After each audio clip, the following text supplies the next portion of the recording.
Asher and Penland on W4CY Radio.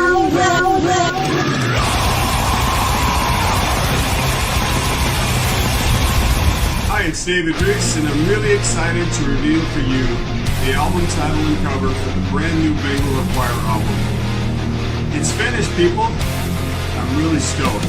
It'll be out before the end of the year 2025. The title is Rapid Fire Succession, On Target, Part 2. And here's the album cover. What do you think, y'all? This is the Pipe Man here on the Adventures Pipe Man W4CY Radio, and I'm very excited about our next guest because there's some killer new music coming out the end of this year. So let's welcome to the show David Reece from Bangalore. I can't even speak today. Bangalore Choir. Bangalore Choir. I know. I'm like tongue twisted today. That never happened. Me too. My brain. So greetings to you. And I just want to say right off the bat, I have a question right off the bat. You just revealed the new album cover. Is that the same model that was in the original On Target album? No. Because see, it looks like it could be today's version of that. Well, that's a good sign that the similarities struck you, but yep, the no, colors, everything. It all looked like. Yeah.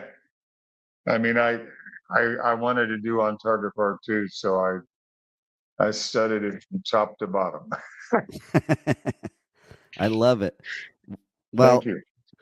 And you were kind of keeping the name of the album a hush hush, and now we're out, and it's coming out the end of the year. So this is the part 2.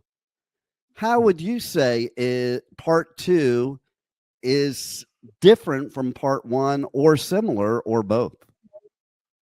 I would say similar, and it came to me.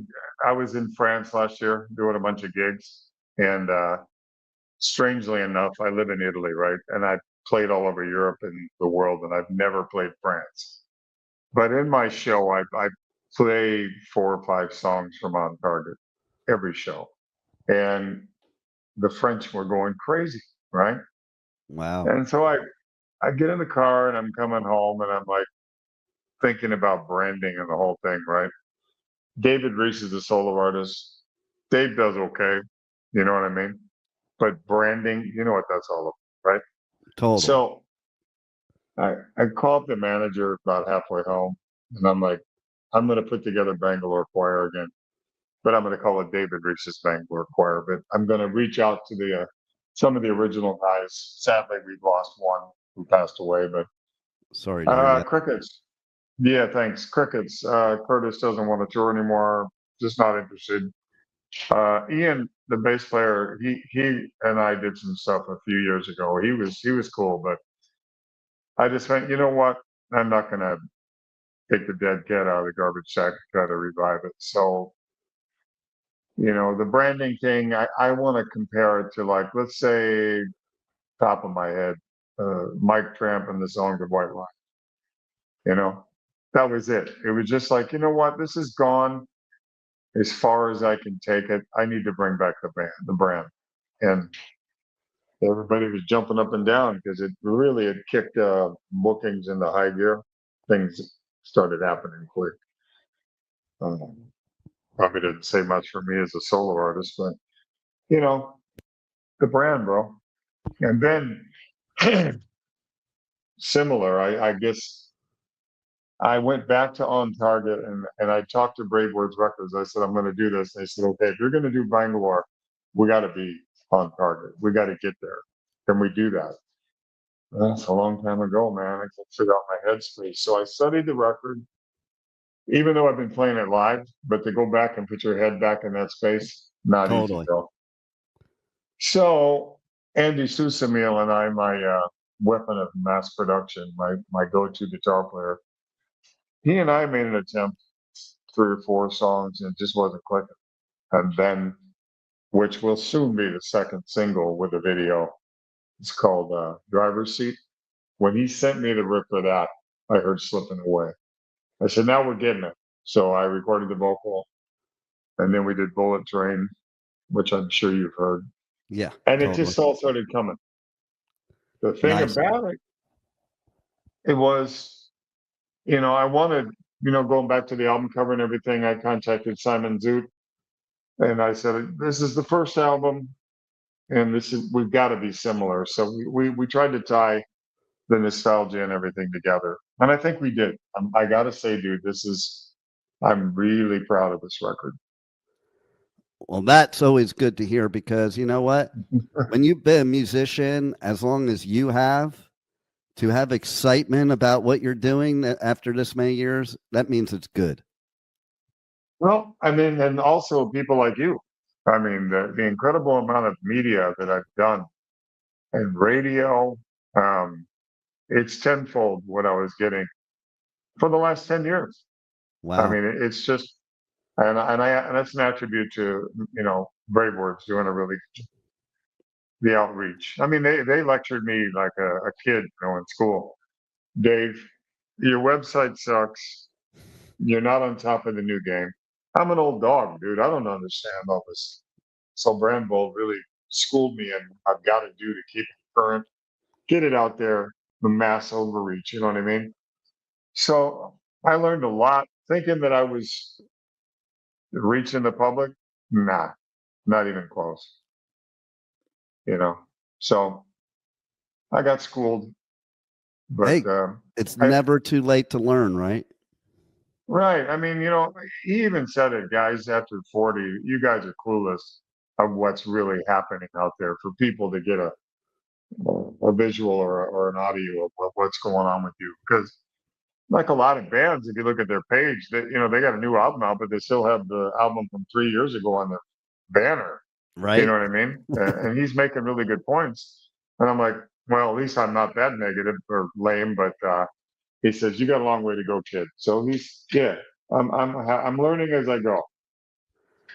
Well, and it's great that you can have somebody too coaching you like that, so you can be relevant nowadays, because I think the resurgence of real musicianship is actually happening, but it takes veterans like you guys to bring that stuff back. Funny you should say that. I just did a Eastern European podcast about an hour ago, and said the resurgence is there, but it's you guys, you old timers, are the ones that really know how to deliver. But he did say he's seen a lot of young bands kind of coming along down that road, playing what we kind of were all part of. There is some new bands like that are bringing back that like 70s vibe. Bring it, man. Bring it. No doubt. I was just saying that before. Like, listen, music nowadays isn't like back in our day where like now it's so programmatic and like a formula. I call it an algebraic equation to make music, especially metal and rock. Okay. It's quantized. It's quantized on a grid, and there's not a bad note. I mean, you come from the school I do. Listen to an old Zeppelin album. Plant's not singing on key in a lot of those songs, but he's delivering the goods. No doubt. Page is not, doing this neoclassical blinding speed stuff, and he's playing some bad notes, but it's the song. It's the vibe. Rival Sons, Blackberry Smoke. There's a few bands out there, Dirty Honey, that I'm going, okay, man, come on, guys. Blackberry's been around for a quarter century, but I saw him here in Italy not too long ago, and to see 1,000 Italians sing along with a bunch of hicks from Georgia, right? That impressed me. Yeah, it was like kind of like seeing the new Tom Petty, this organic groundswell. Right. And there were people there that were like 15 up to like 75, 80 years old. Really that is nice, something really that hot. amazes me nowadays. Like I do radio coverage at festivals all over the US, UK, Europe. And one of the things I noticed, first of all, is when I was a teenager, you weren't going to see 60-year-olds playing metal, but now the kids, like, I'm like, how do these kids even know some of these bands? But then Europe in particular. So the first time I started going over to Europe to do festivals, I'm like, holy shit, I thought that band didn't even exist anymore. And they were just really playing in Europe all these years because they And love that's it. where Bangalore Choir, when that naughty little band came out of Seattle and changed the world, I knew it was a temporary band-aid on a new movement. When we committed suicide with, the kind of rock we were doing in LA and that, at that time. But I had no idea when Warner Brothers dropped us that the grunge movement didn't touch Europe for maybe 2 years later. And that Bangalore Choir were really big in UK, Germany, especially Scandinavia, even here, were really well known. So that's why my songs from that record, people know the words and they're singing along with me since 1992. But the thing about the European fan base, which is something I love, you can throw out a few stinker records, but if they love the band, they're going to follow you. Yeah. They're not going to throw the here today, gone later today mentality like, fast food McDonald's music in America. It's a loyalty, and they have this tribal thing, this community with the festivals that's amazing. I'm hoping that America comes because I really want to bring this over to the States, in early April. And we're talking about it right now. Of course, I'd use an American bunch of guys because it's retarded with visas to bring guys from here over. Excuse me. But yeah, I know exactly what you mean. I go to see, like, I went to see Metallica, and there were kids that are like 8, 10 years old, and people 80 years old. Right. It's crazy. And it's funny. Work. I thought of Metallica when you were talking about the American mentality opposed to European, because I was at Metallica's first show ever in LA. And I remember, say that again? No kidding. Yeah. And Slayer's first show ever. Awesome. But I remember when the Black Album came out, and me and the 25, core fans of Metallica were like, fuck them, they're posers, sellouts, blah, blah, blah, blah, blah, and it goes along with what you were saying. It's like, forget it. But at the end of the day, okay, still today, this is one of my favorite bands because of that, feeling that you get, the feeling that Europeans get when it comes to music and festivals. Like, I was just talking about this with Jimmy, was my last interview. And we were talking about, I just came back from a festival, Bloodstock in the UK. And like, there were bands playing at 10:30 in the morning that nobody knew who they were, but they had the same size crowd as somebody like Machine Head. And at 10:30 in the morning, you would never see that in the festivals I do in the States. No. And that's the magic. The first time I played Wacken, I remember the next morning, I'm an early bird, so I get up and walk through the war zone. There's like a mud hole, right? And there's people literally, it looked like where they've been doing mortars been going off.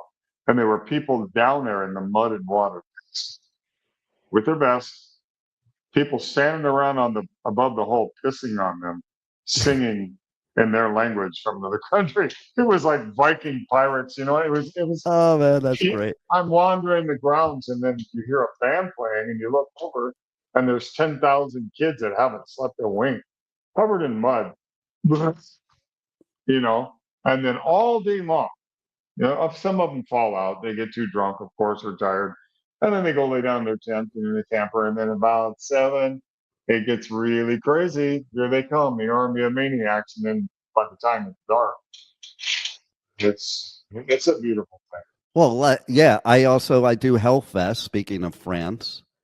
And that is like one of the most insane festivals ever. Like, they say Wacken is the grande, but I think Hellfest is taking that trophy now. Oh, yeah. It's a great festival. I mean, they got Volcanic there. They got Hellfest. They got another one, too. I'm doing Headbangers next year with Bangalore, and I'm doing Volcanic. Nice. So that shows you that like Grass Pop last year, you had the cool thing is the stage is here. I'm looking at you.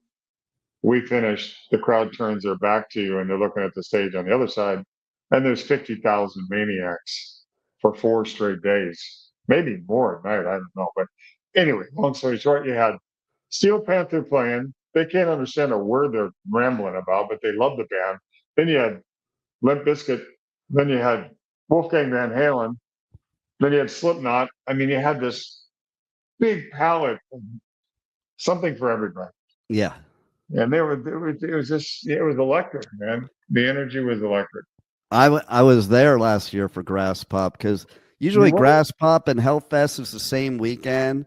So Yeah, I'm yeah, always doing Hellfest. But last year I was like, oh, cool. They're on different weekends because I always wanted to check out Mhm. Grass Pop. And yeah, you're so right. And, you know, it amazes me how into it people are. Like, I'll tell you Mhm. what, that Limp Bizkit pit was probably one of the most brutal pits I've been in. And I've been in a lot of brutal pits. You know?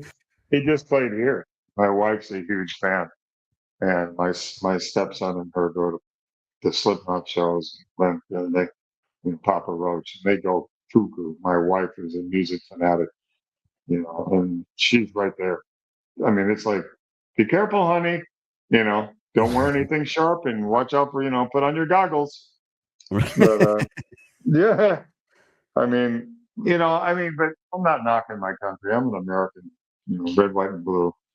But the fact is that there is a bigger range for artists in the European. Well, you drive around, like I've road tripped Europe a few times, and you turn on the radio and it's like you're in Back to the Future, going back to the 80s. Bingo. You don't have one corporate controlled radio station that's got the big master disc playing the same song every hour and 30 minutes. For the advertisers, you've got Virgin Radio here in Milan. You've got Germany's got a few. Scandinavia's got a plethora of stations. But what's really cool about America is even though they're internet stations, there's an underground. And Yeah. as I said earlier, I have not had the airplay that I'm getting now in at least 10 years. Wow. I mean, I just love got that. told that in Baltimore, I'm in the top 10 still. And it came out the 19th of July. I love So, that. yeah, man. I mean, it's like something's going on. I don't know what it is, but it's rock and roll. And that's the beauty of it. Well, We're getting back to the basics. I think too, like the Danny Wimmer festivals, he's tried to pattern off of Europe, and he's bringing a lot of new bands. Like there's this one band. It's so funny. It's so old school punk. Silly Goose. Okay, they showed up at a Danny Wimmer festival and were playing in the parking lot. The total old school. Let's invade. Beautiful. And Danny was sitting out there watching them. And instead of like giving them a hard time and busting them, they played on the real stage the next day. And now they play a bunch of his festivals. See? That we lost that, for about, I don't know, since 95. Yeah. It seemed like that kind of got lost. I mean, when I was started out, we would do the 5-set shows, incessantly playing 350 days a year, play the top covers in rock, try to write some songs, and swear to God, I'd never do this again. I'd kill myself if I have to go back to Rockford or Eau Claire, Wisconsin. But I would cut my balls off to do one more grinder like that in a stinky van because, we don't know how good we have. I mean, remember those days when you could walk out of a club, walk literally down the street after your set, watch a band play, and it's packed 7 days a week. No doubt. I pretty much lived at the Sunset Strip. I mean, I saw Motley Crue's first gig at the Whiskey on Valentine's Day with a band called A La Carte, a three-piece band, opening for them. And we saw this marquee of these crazy-looking dudes from the EP. And we're cruising around in my van. I go, look at those freaks. Let's go see them. We walked in and I went, oh my God, this is earth changing. Something's happened, because they had their street following. And I was sitting with Tommy in a hotel room doing nefarious things around the theater painter. And I said, I saw you guys at the whiskey, blah, blah, blah, and a Valentine's gig with a band called A La Carte. And he like leaves the bed and tackles me onto my bed. And I'm like, what? And he said, you were there. I said, yeah, man. And I explained, Nicky lighting himself on fire, the black and white Motley Crue balloons in the garbage sack. And he was like, oh my God. And I go, I knew. I just knew. And I saw Mickey Gratt. I saw David Lee Roth walk into a club and basically take the place over. Yeah. And go, who's this dick? Who's this dickhead? But the thing about him, you believed it. Even though you thought he was a douchebag, you believed that guy. Well, one of my funniest stories is the 83 US Festival. Van Halen's headlining Metal Day, and they're starting to play Ain't Talking About Love, and he's not singing, and Eddie's looking over at him. There's 300,000 people, and no shame. He just goes over to Mike. I fucking forgot the words. And the whole place erupted like it was the best thing that ever happened, except one dude that heckled him, and he goes, I'm going to fuck your girlfriend. Yeah. And that is a rock star, in my opinion, right there. Yeah. He just had this, and he still does, in my opinion. We all get older, but there's a story about him that is just classic. I forget what band it was before Van Halen got signed. I think it was Quite Right. He walks in with assless jeans, no shirt, suspenders, Barney's, grabs the microphone from, I think, DeBro, and screams it, stops the band and says, my name is fucking David Lee Roth. I'm going to be the biggest rock and roll fucking star on the planet. And people were booing it. But like I said, when I saw him strutting around, people were like, guy's a dick, but I believed him, Right? He just had this Jim Dandy on steroids is what I always thought. Well, it's funny too. You mentioned crew. Okay, so I'm from Jersey, and my dad moved me out to California in 1980. What a time to move to LA! And culture shock, man. Oh, total culture shock. But the first club show I ever went to in my life was at the Roxy, and it was Motley Crue before they had the album. It wasn't their first show, but it was before they had the album. Yeah. And you brought me back when you were talking about lighting on fire, because they were lighting everything on fire, trying to bring Satan into the Roxy. And I walked out of there. I was like, I think I was like 13 at the time or 14. I'm like, I'm never going to a real concert again. That is the greatest thing I ever saw. And then now, when I am in LA and I go to Rainbow, and I'm like, man, how did I get in here when I was 13, 14, 15 years old? Oh, that's right. I was walking over from the Roxy with Motley Crue. That's how I got in there. Yeah. Yeah. I mean, I remember the great days with Mario and Michael and everybody. Mario sitting at the front door. I mean, the debauchery. We were freaking pirates, man. I mean, it was, I had my wedding party there upstairs. And you remember the rooster. The rooster's next at the top, right? All kinds of bad things happen in that little room. But I mean, I was like, "Hey, Tony, Mike, I'm getting married. Can I have my wedding party here?" And they're like, "Whatever you want, Reece. Let's throw down." I had the whole upstairs, and of course, everybody from hell was there. Free alcohol, right? Free blow. Right. Oh, so yeah, man, I miss that. I think it's inside you still. Otherwise, you wouldn't be doing this. It's in me. It's always inside you. It's always inside you. That's magic times, dude. Oh my I remember God. seeing Led Zeppelin. I saw Zeppelin, bro. And I remember the crowd literally started burning wooden chairs on the floor in St. Paul, Minnesota. Wow. And they were dancing around this fire, like going crazy. And Plant went, shh. And 20,000 people went silent. The power. And he said, The- if you don't stop burning and going crazy, the band are leaving. And everybody's like, okay, Dad. After about 2 songs, here we go again. And he stopped the crowd. But I'm sitting in the audience going, wow, that's Robert Plant, and that's Jimmy Page, and it's Bonzo, and that's John Paul. I mean, I oh, used to see Aerosmith with Ted Nugent and Hart like 3-4 times a year in the Midwest for $5. right. Yeah. Oh yeah. I don't Great. even know how kids go to shows today. Like it was like $2 for a ticket and $5 for a T-shirt, and you were good. And I I had to mean, you scrape lived that shit outside. up. I had to scrape Yeah. that shit up. That was like a fortune. Yeah, it was. Mom, can you drop me off at the auditorium? So and so's playing. Well, it's the LA Forum, honey. It's not safe, right? Well, I'll be fine, Mom. I'll just find a bunch of knuckleheads like me, and we'll just hang out until the gates open. That was Right. beautiful. Well, check out this story, okay? So you came into this part of the story a little later, a few years later, but so, and you'll get what I mean when I tell you. So we were going to see Ozzy on New Year's Eve.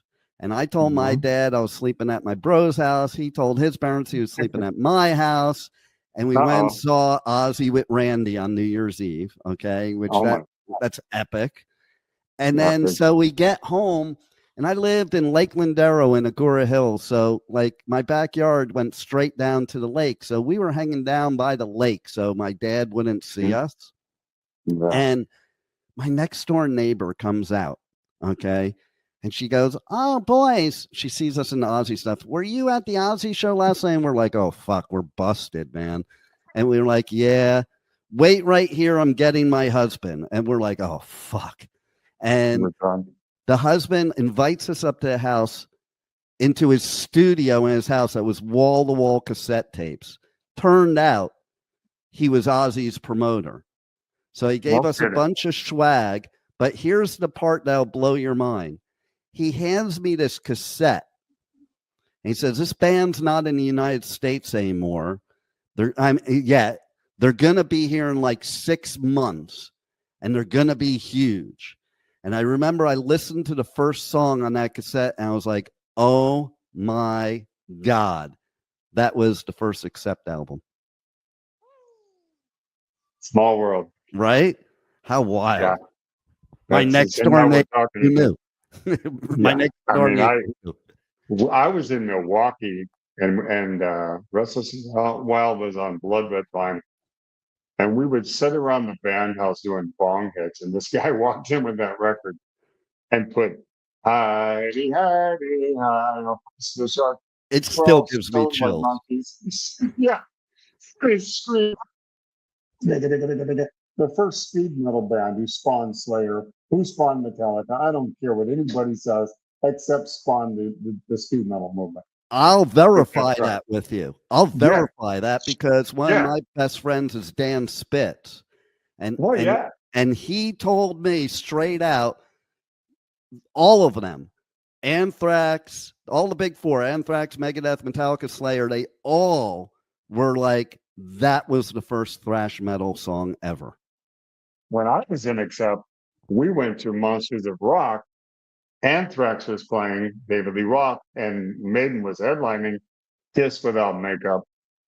We were in the tent area in the back, and a big storm picked in, of course, Germany, right? Never have a nice, sunny, cold day.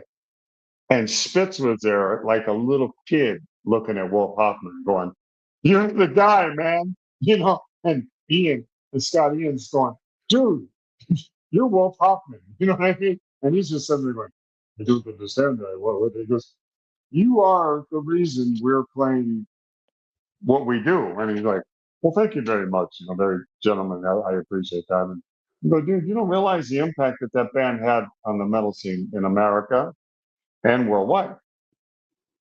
So, there was nothing like that. That song. Do you want to touch on that story? We can touch on that. You know, I mean, we could tell any stories you want to tell. It's your world. I'm just living in it. 1 second. The weirdest thing about it was I was in LA, back to our little stomping ground. Got to get my iced tea, excuse me. And before I got an Accept, I couldn't get arrested, bro. Everybody's a waiter is going to be an actor, and everybody's a lead singer, standing on the corner of Sunset passing out flyers. I couldn't get arrested.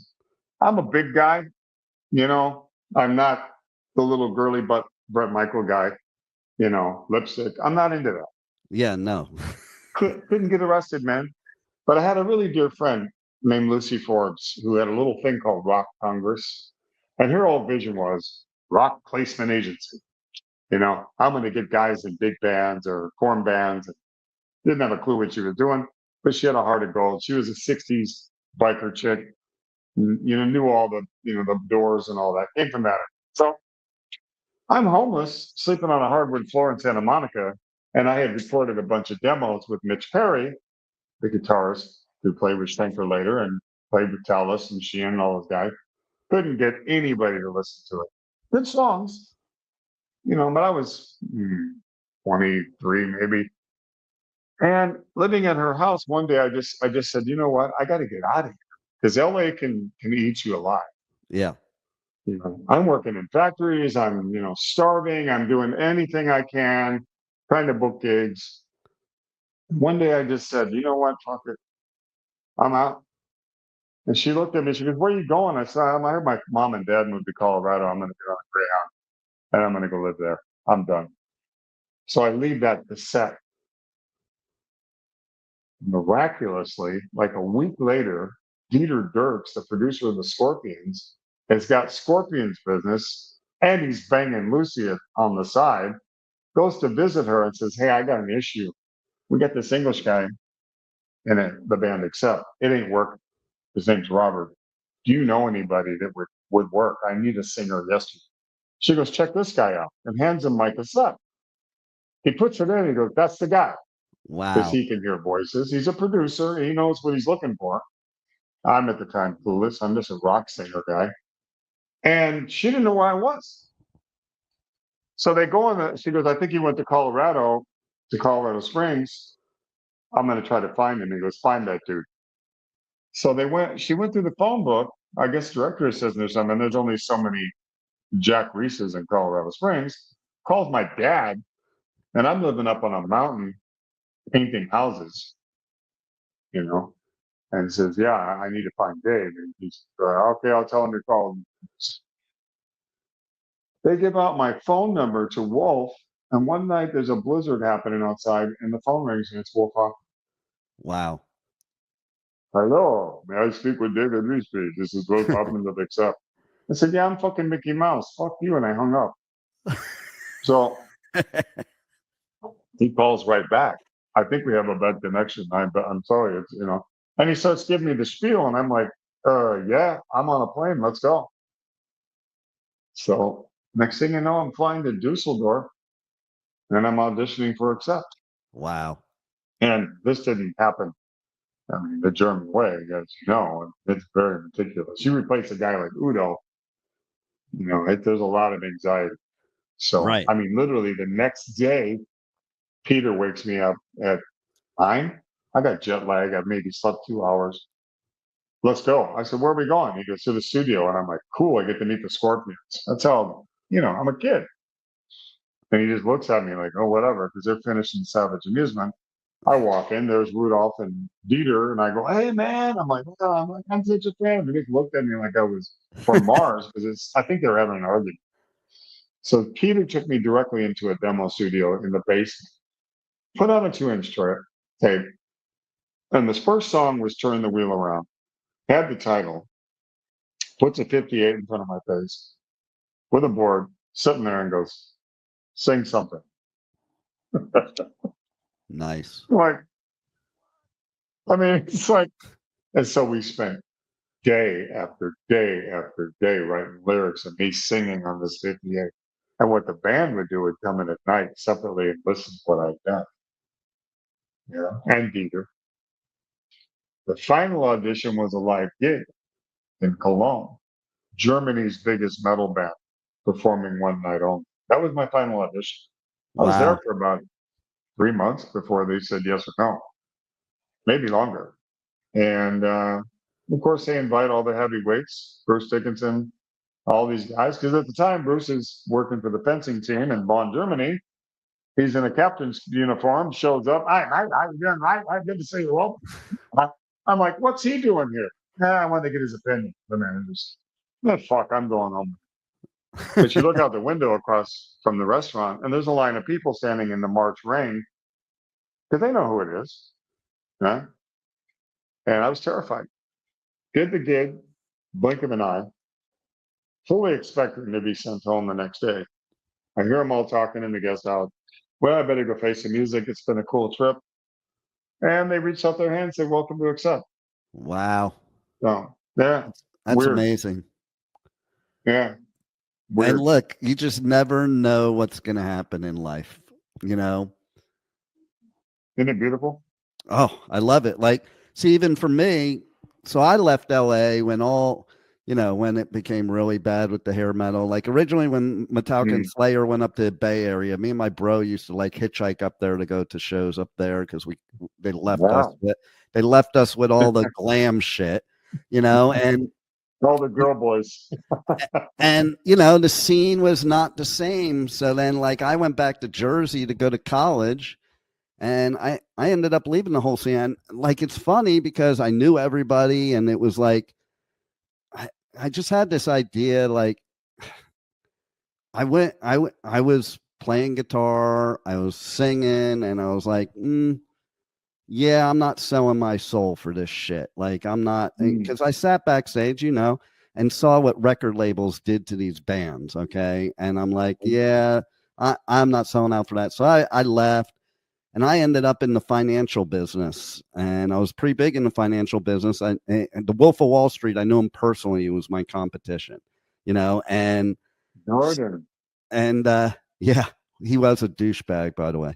But that movie is so spot on, except for where they're throwing the little people at the dartboard. Everything else is true. And to me, it was weird because in that business, it was the same type of energy and debauchery as being in metal. The difference was I traded in my leather jacket and battle vest for an Armani suit, but the same bullshit, the same drugs, lies, money. Oh yeah, money corrupts everything. Money corrupted music. It corrupts. Totally. Yeah, I mean, who doesn't want? And I think that what like, I don't know about you, but saying earlier, rock and roll committed suicide. I mean, what normal guy can look at a Cream magazine and go, dude's got 5 naked chicks spraying whipped cream on his dick? What guy living in Portland or Seattle with a single mom and a fucking single wife can relate to that? Right. We fucking cut our own head off despite our faith. So then you got these bands, delivering something that's heavy with a message to that generation. We all got shot in the head, and here comes this new, like you said, they don't want to be corrupted. But then again, Nirvana and all these bands who were like anti-corporations, they went corporate. And what happened there? All the people that believed in them from the street days, hey, you guys sold out. Like the Black Album for you. Yeah, so totally. It's a cyclical thing. But like you said, the Jersey, New York, the Wall Street thing and stock exchange, I can't imagine, man. I'd be dead. I thought my habits were bad, but from what people have told me, they said it's like fucking pirate ships sailing down Times Square. Oh yeah, you guys were killing it, man. 100%. And the thing that you had more than you had in the metal community was money. So it created more debauchery because you had too much money to blow. Like, listen, I was 21 years old making like 50 grand a month, and I'll tell you what, I spent every dime of it. Yeah. And nothing to show for it. I made a load too. I made a load and I had nothing to show. One time there was some money coming in. But with a guy like you and I, probably thinking about you, but for me, you get a few $100 grand. You're not thinking about the IRS. You're thinking about, I want that thing, that toy right now, and I can buy it. I want to yeah. buy that.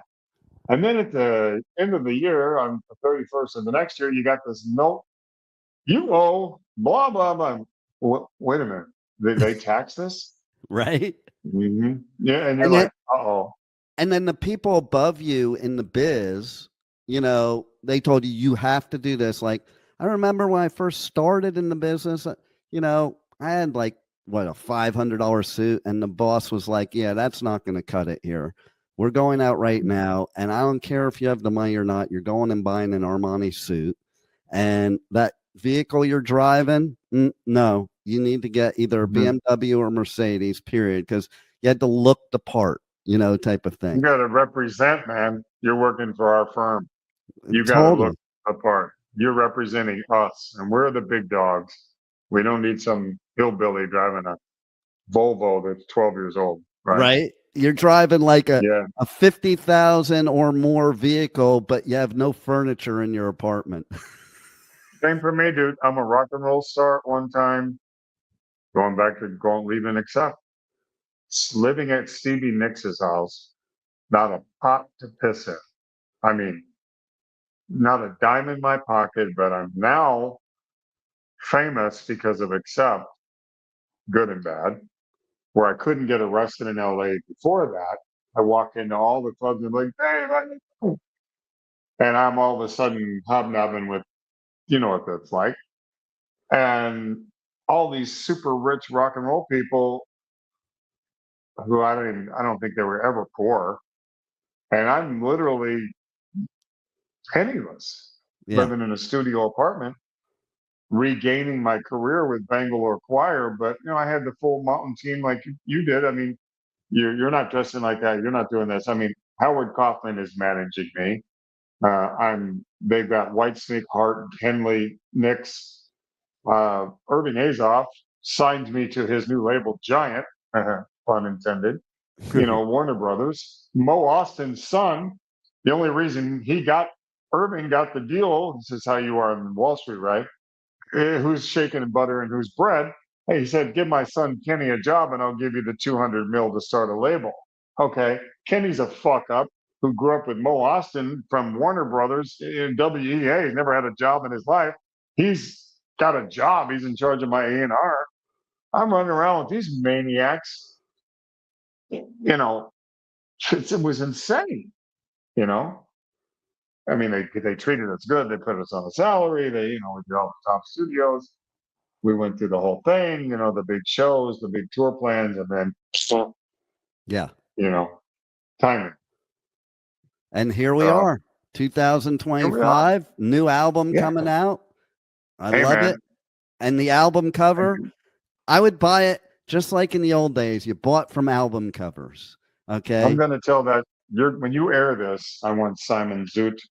Here's a band called Goot, Goot.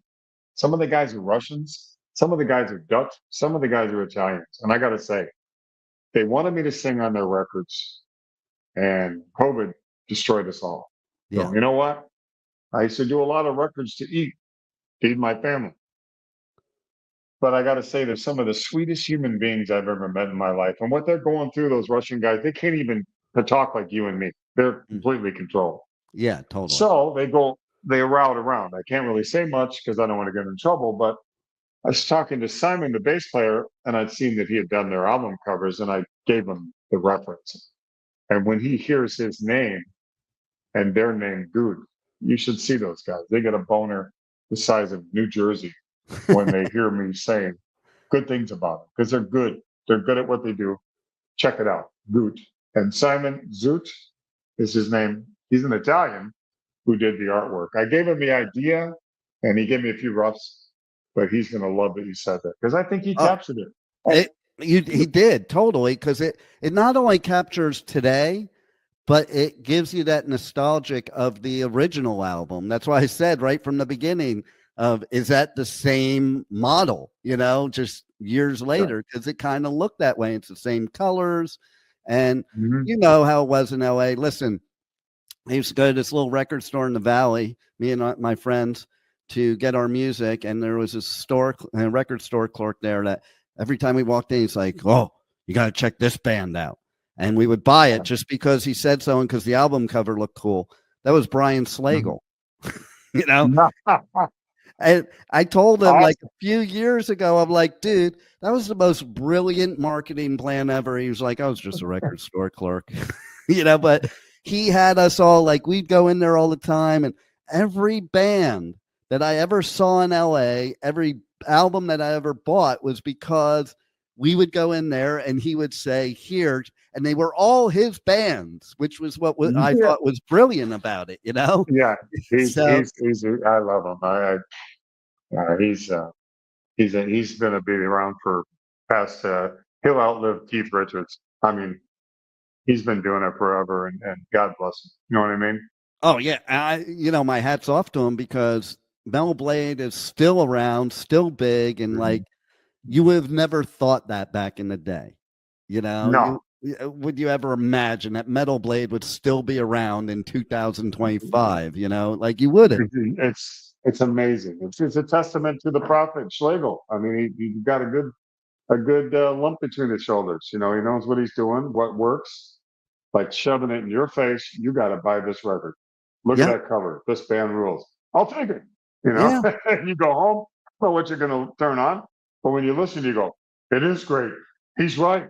Oh my God. Yeah. right. I mean, yeah. I wish we had people like that now. You know what I mean? No doubt, no doubt. Him and I go, Zazula. we go to, we have one guy named Holger Malstedt, and it's called Media Markt in Germany. And they pretty much sacrifice all of the CDs in the stores, the chain of stores, but not him. I mean, he put me in an in-store. He's a fan. He loves rock and roll. He knows everybody. Does these giant posters when you're there, and there'll be like 200 kids wanting an autograph, and stuff.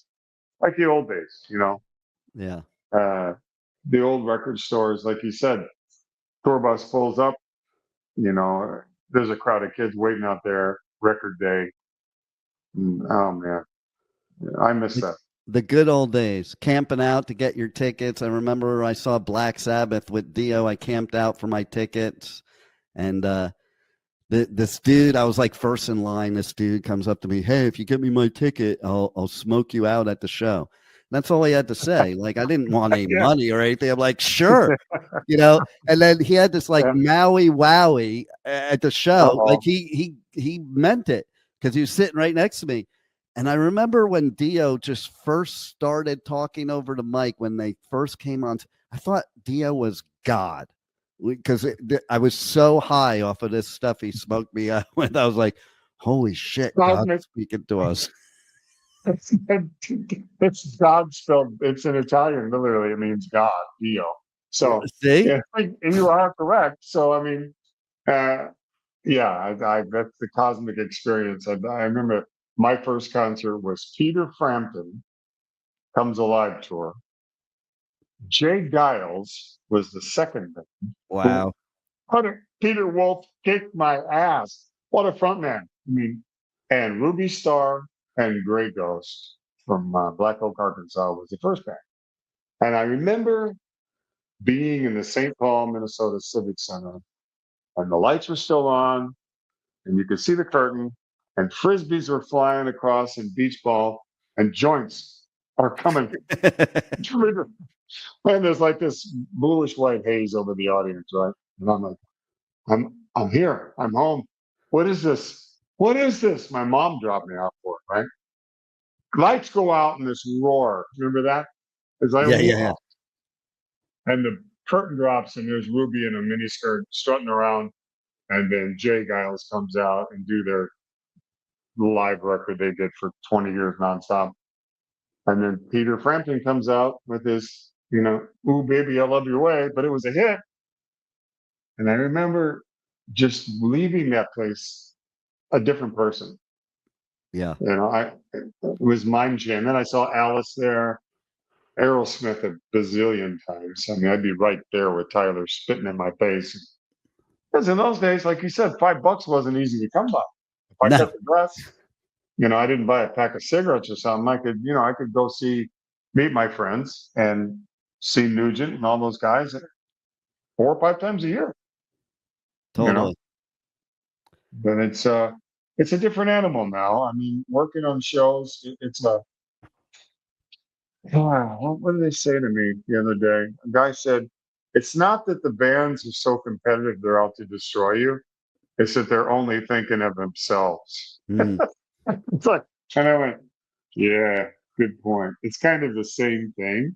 He goes, they're not out there shit talking you, but they're only thinking about themselves. There used to be a kind of a camaraderie with rock and roll bands. yeah, Come out right. and open with us. Come out and tour with us. We're not going to charge you $500 a day and make you sleep in a van. So you're paying our road crew with your buy-ons. And bands would say, "Oh, I fucking love your band, man. Come out and open for us. 30 dates. Everybody quit your day job. We're leaving. You know, Right. get your stripper girlfriends to throw in a kitty so we can rent a van, and get a U-Haul. We're going out, Uh, it's different now, you know. It is. It is. I miss those days. It was like there's so many stories we could tell. We could tell for days and days. Like I don't think kids have the same stories nowadays. Even when it comes to backstage, like I do all these festivals and friends of mine are like, "Hey, can you get me backstage?" I'm like, "Dude, it ain't what you think it is. Okay, there's nothing going on Boring back as there." the Like, photo of like what they think backstage is naked chicks and drugs, and what it's really like a bunch of people staring at their cell phone, waiting for their stage call, right? yeah, not like the good old days when I would go to Metallica shows, including the first one, and everybody would go back to their house afterwards and party all night long. And I'd pick my friends up out of the bushes outside and wherever Yeah, they ended up passing out. dude, those I don't even want to. Well, we won't even go. I mean, but those were the days. Clark Street next to the whiskey. Is that what it was? Clark Street? Yeah. You walk up the hill. It was madness. I Oh, mean, yeah. just people falling out of windows, people, no front door in an apartment, Oh, all yeah. nighters, all weekenders. I I, mean, I for was at 7 days. I was at that party where Vince killed Razzle. Like that was, That's ironic. Maybe you know some of the same people I do we probably do. It's who funny. were, There's some people I've met. I'm like, I don't remember them. But you know what they say? If you were at the Sunset Strip in the 80s and you remember it, you weren't really there. well, the guy that I know who was with them, the call was made to get more alcohol and blow. And they were going to a guy's house that I know that had the blow. And he didn't Yeah. show up. But the story that I was told was he could hear the sirens and Mm. thought, uh-oh, something's happened. He didn't bother calling them or going out. But I knew a guy that was waiting for them after they got more alcohol. And sadly, what happened. Yeah. But I know they were Unfortunately. down in the beach area right there in the South Park partying. They've been going on for a few days. That's what Oh, yeah. happened. Yeah. You can only, you know, swing the sword at the dragon so long before you do something stupid. And Oh, 100%. Like, because they were all so high all the time. Like, what I loved about being a teenager then is I would go to those parties and I'd get the overflow of what Motley Crue couldn't handle as far as women. mhm.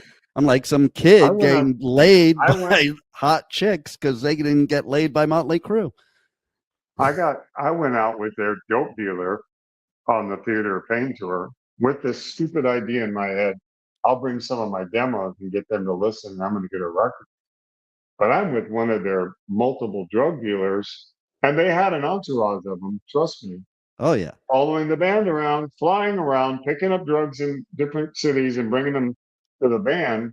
And really, I'm just sitting in a room with these maniacs, so out of it. And I'd always ask myself, how do they play tomorrow? When do Oh, they yeah. sleep? Right? And it's like, and I remember they had armed guards at the door at Vince because it had just happened before that. So, but they would open the door and Vince would be passed out naked on the floor with a bottle of tequila, and he had figured out how to get the hotel staff to get him drugs and alcohol and lift it through the window on a sheet. They were like, "How is he doing this?" An addict will go to the end of the earth to figure out a way to get high. But it was debauchery that I've never seen on that scale. That they had a car of lookalikes leave the venues, right? And the fans and chicks would chase that car. And then another limo would drive from under the arena with the real band to the other hotel in town. And I'd be like, this is genius. But the kids caught on to that too. Yeah, You know, totally. you Like, follow that car, we'll follow this car. We'll call you if we got the right band. and the idea that Mustaine got kicked out of Alcoholica for being an alcoholic really always blew my mind to this day. There's always a sacrificial lamb. Look at Stephen Adams. Right? I mean, Exactly. there's always that guy. I mean, I'm a recovering drunk. I got 7 years this September. Good for you. I've made a bunch of dumb things. I've done some dumb shit. You know, fighting with bands. That's why I was fired from Mix Up. I slapped Peter in the face. I got drunk. I thought he deserved it. You know, wrong choice of action, but you know, to fire, you know, especially when you get like, we go back to that brotherhood thing, right? There's no democracy. You know, Adler's probably the nicest guy I've ever met in the band. They throw him out, you know, and I've seen that in Blooming times. Oh yeah. You're disposable. I'm the reason people are going, and part of that's true. Right? The it factor, you know, takes over a guy's mind. And I'll give you an example. Guns N' Roses. My guitar player Andy on this record and writer with me, Udo, was the second act on the first Guns N' Roses tour, Theaters, and Right. Sweet Child of Mine had not broke yet. They were going to dump the band. Geffen it's not working. But Andy said every night I couldn't take my eyes off Axl. You know, It's So Easy they'd open with, and it was just something about him, blah, blah, blah, blah. And he said every night all the bands would be in the dressing room, borrowing cigarettes. They had no money, drinking together, partying. He said the day that Sweet Child of Mine hit, he goes, I'll never forget it. I'm walking down the hall backstage, and Axl had the two tour managers against the wall screaming, I want my own bus. I want this. I want that. I want this, or I'm going home. Wow. And he stopped talking to Udo's band. He stopped talking to Lita. And Slash walked into the dressing room and like, what happened, man? What? I don't know, man. This is mine. He's lost it. Overnight, he sold like 10 million records. Yeah. And they were the MTV darling. They were the new thing. But he said literally in a day, he was like, I'm leaving the band. If I don't get this, I don't get that. I'm done. And the couple of weeks before that, Axl was bumming cigarettes off my friends and drinks. Yep. That's how it was. Lost it. That's how it was. Well, now here you are, years later, clean, with great new music coming out at the end of the month. Thank you, brother. I mean, the end of the year here, and everybody's got to check it out. Get the new album and support you because you're a badass, and the music is badass. So are you, bro. Well. Great conversation. I really loved it. Well, I October love hearing that. Yeah, you're really cool. Great interview. I like this relaxed format. It's the way it should be. Exactly. We come from the same cloth, right? So, BraveWords Records. Reece is on Facebook. He's on Instagram. So you can find me. I love to talk to the fans. Thank you for everything. That's all I can say. Thank you for giving us great talent and music all these years and continuing to do so here in 2025. And thanks for being on the Adventures of Pipe Man. I'm still riding the Rhino with the Pipe Man. Let's go, Bubba. Back to the strip. Let's go back in time. We should do a movie, right? I know, right? Can you imagine? Back to the Sunset Strip. I mean, with the real stuff that happened, not some kid trying to make it. The shit that went down. And then you could graduate to Wall Street while all your friends are still in Frisco, you know, hanging out in the rainy streets trying to get in at my brain, the Paradise Lounge or wherever they were playing. I don't even remember.